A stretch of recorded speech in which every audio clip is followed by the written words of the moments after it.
నా స్కూల్ టైంలో మార్నింగ్ బ్రేక్ఫాస్ట్కి మా అమ్మ చాయ్ చపాతీ ఇచ్చేది. చాలా టేస్టీగా ఉంటుంది. ఒకసారి ట్రై చేయండి. చపాతీ మంచిగా లేయర్స్ లాగా వచ్చి పొంగాలంటే ఎట్లా చేయాలో చూపిస్తాను.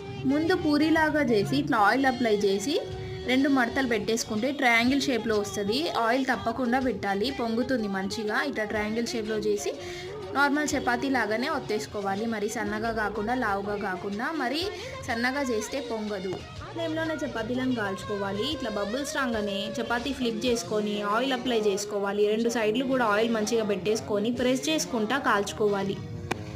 స్టవ్ హై ఫ్లేమ్లో పెట్టుకొని చపాతీలను కాలిస్తే పైన మొత్తం మాడిపోతుంది, లోపల పిండి పిండి ఉంటుంది చపాతీ. హై ఫ్లేమ్లో అస్సలు పెట్టుకోవద్దు. చపాతీని ఇట్లా ఫోల్డ్ చేసేసుకొని 8 బాక్స్లో హాట్ బాక్స్లో పెట్టుకుంటే 1 డే వరకు చాలా సాఫ్ట్గా ఉంటాయి చపాతీలు.